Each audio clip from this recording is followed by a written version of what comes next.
Ал Петропавлда президенттік тесттен жарыстар өтуде. Тұңғыш рет ұйымдастырылып отырған жарысқа облыстың үздік спортшылары қатысуда. Олар өз араларында спорттың 7 түрінен жеңімпаздарын анықтамақ.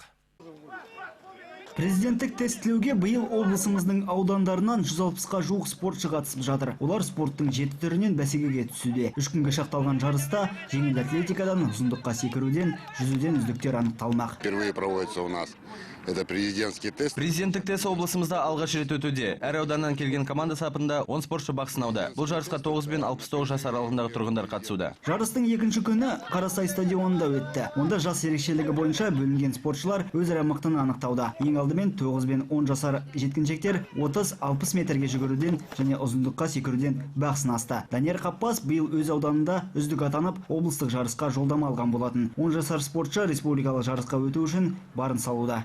Мен Шалақын ауданынанмын. Спорт түрі жүгірем, секірем, лақтырам. Секіргеннен 190 сантиметр секірдім, бірінші орынға тырсам. Жарыстың үшінші күнінде жалпы командалық кесте құрылып, үздіктер анықталатын болады. Аманжол Нұртазин, Ерлан Қалиев, Ақпарат.